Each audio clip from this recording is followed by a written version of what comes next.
네, 안녕하십니까. 광주 전남권 뉴스입니다. 전남도청을 비롯한 다수의 행정기관이 이전해 있고 국제공항도 갖춘 무안군은 전남 서부권을 대표하는 행정과 교통의 요충지입니다. 이렇다 보니 군 차원에서 무안시로 승격하기 위한 노력을 기울여 왔는데 코로나19 여파로 한동안 멈췄던 작업이 다시금 본격화하고 있습니다. 김정대 기자입니다. 전남도청과 교육청 등 광역행정기관과 호남 유일의 국제공항이 들어서 있는 무안군.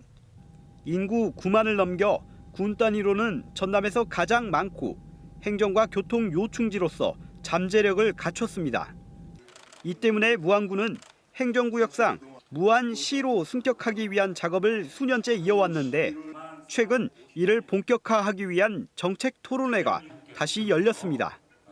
참석자들은 도시 가치 상승으로 정부 지원과 기업 유치를 늘리고 나아가 낙후된 전남 서부권 발전을 견인할 수 있다며 당위성을 강조했습니다.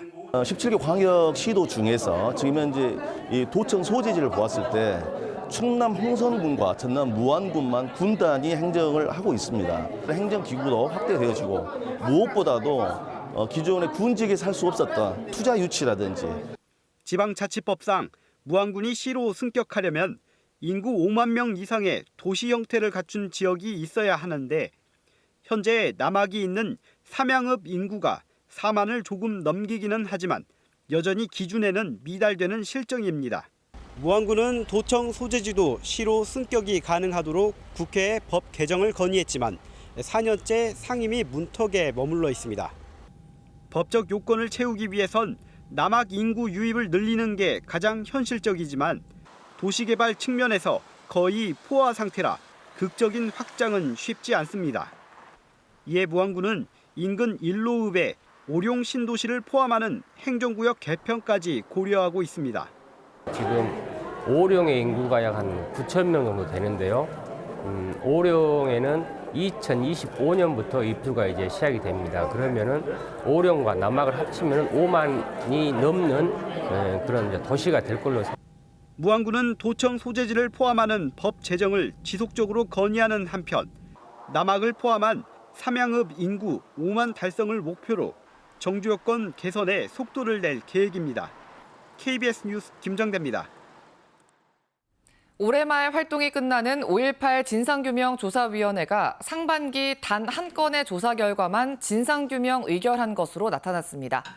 조사위가 그제 발표한 상반기 활동 조사 보고서에 따르면 직권조사 과제 21건 가운데 한 건을 빼고는 아직 조사가 진행 중인 것으로 확인됐습니다. 또 유족 등 피해자들이 직접 조사를 요청한 신청 사건 138건도 결정을 내린 건 4건에 불과합니다. 5.18 조사위의 활동 기간은 오는 12월 26일까지입니다. 5.18 최후 항전지이자 시민군의 지휘본부가 있던 옛 전남도청 복원사업이 본격적으로 추진됩니다. 문화체육관광부는 다음 달 중순 착공식을 열고 2025년 6월 완공을 목표로 옛 전남도청 복원사업을 본격적으로 추진한다고 밝혔습니다. 옛 전남도청 복원사업에는 226억여 원이 투입되며 본관과 별관, 회의실, 도경찰국과 상무관 등 6개 동이 복원됩니다. 숨 돌릴 틈 없는 진학과 시험 공부, 취업 준비까지 앞만 보고 달리다가 길을 잃은 느낌이란 청년들이 적지 않습니다. 인생의 시간표에 잠시 쉼표를 찍고 자아를 탐색하는 기간이죠. 이른바 갭 이어가 필요하다는 목소리 커지고 있는데요. 올해 처음 시작한 광주시 갭 이어 프로그램에 참여한 청년들의 이야기를 직접 들어봤습니다. 양창희 기자입니다. 간호학을 전공하는 대학생 김지수 씨. 부푼 마음으로 진학했지만 학과 생활은 생각만큼 쉽지 않았고 진로를 바꿔야 하나 고민도 했습니다. 그러던 차에 광주시의 갭 이어 프로그램을 통해 캄보디아로 향했습니다. 전혀 다른 환경에서 경험한 한 달 동안의 의료 봉사는 지수 씨의 꿈을 되살렸습니다. 꾸역꾸역 버티고 있었던 와중이었는데 다녀오고 난 후에는 훨씬 더 재미있게 준비할 수 있는 것 같고 그래서 앞으로도 그냥 간호사를 해야 되는 이유가 명확해진 것. 준비하던 시험에서 어려움을 겪던 최동민 씨 역시 갭 이어 프로그램에 참여했습니다. 2달간 태국에서 보육교사로 일하면서 얻은 마음가짐. 일단 해보자는 것이었습니다. 보육교사로서 아이들에게 영어를 가르치러 간 거였지만 도서관 페인트 칠도 해보고 안 해본 일을 도전할 수 있다는 것 자체를 되게 힘을 얻었고 지난 4월 13대 1의 경쟁률을 뚫고 광주 첫 갭이어 프로그램에 뽑힌 청년은 30명. 최대 500만 원씩 지원받아 19개 나라에서 봉사활동, 어학연수, 단기 취업활동을 했습니다. 만족도 조사를 해보니까 96%라는 아주 높은 점수가 나타났어요. 무엇이든지 할 수 있겠다는 그 자신감이 생긴 것이. 청년들의 자존감을 높이고 인생의 장기 설계를 돕기 위해 경기도와 대구시, 제주도 등에서도 진행 중인 갭이어 지원 사업. 지원 대상을 늘리고 여러 분야의 경험을 제공할 수 있도록 프로그램을 다양화하는 게 과제로 꼽힙니다.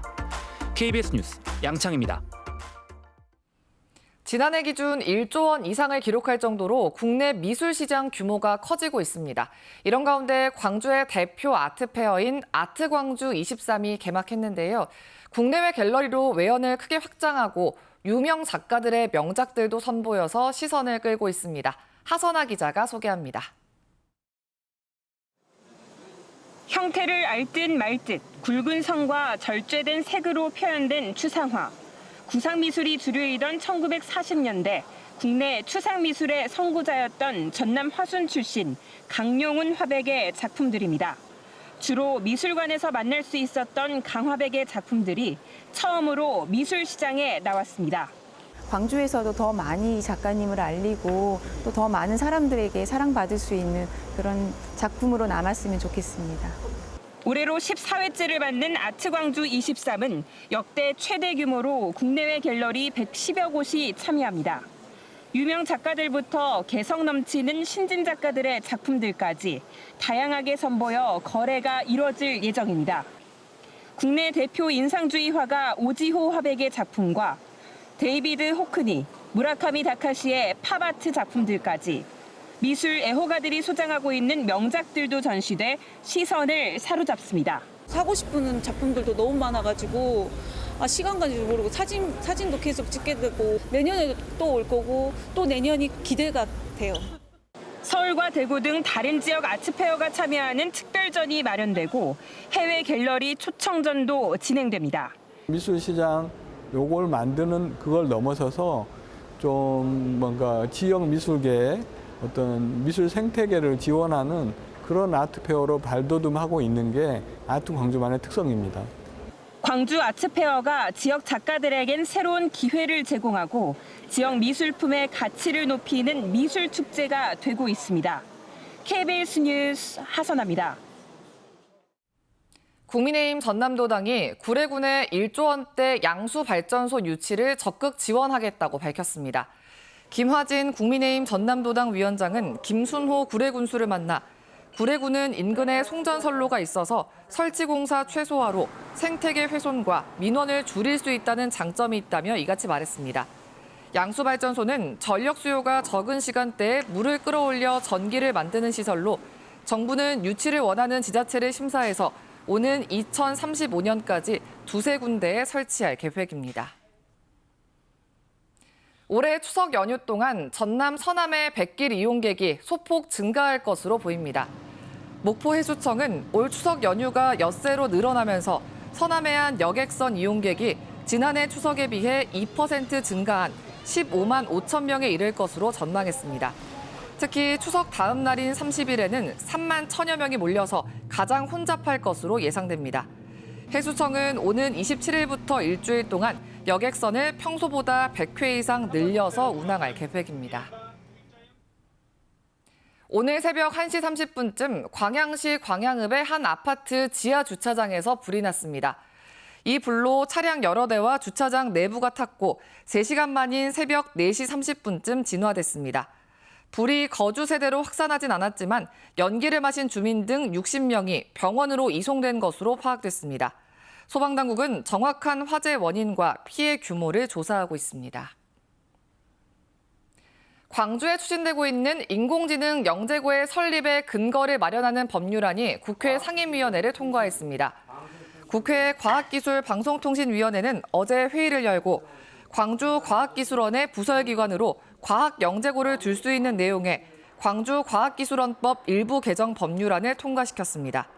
광주 AI 영재고는 2027년 3월 개교를 목표로 현재 기본계획 수립 용역이 진행 중입니다.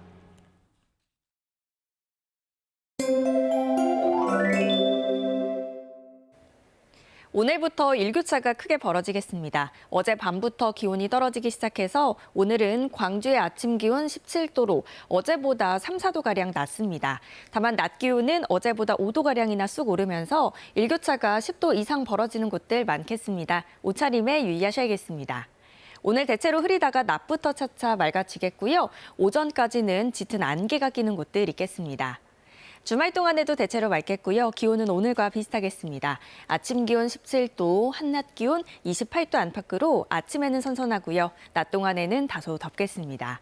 다음 자세한 지역별 기온입니다. 아침 기온 어제보다 2에서 6도가량 낮게 시작하고 있고요. 한낮 기온 화순 28도, 장성 26도까지 오르겠습니다. 순천의 낮 최고 기온 28도, 여수 26도로 어제보다 2에서 5도가량 높겠습니다. 목포의 한낮 기온 26도, 강진과 장흥 28도까지 오르겠고요. 신안을 비롯한 도서 지역은 23도에서 26도가 예상됩니다. 바다의 물결은 먼 바다에서 최고 2m에서 2.5m로 다소 높겠습니다. 명절 연휴 기간까지 특별히 비 소식 없이 구름만 다소 많이 끼겠습니다. 날씨였습니다. 9월 20일 뉴스광장 마칩니다. 시청해주신 여러분 고맙습니다.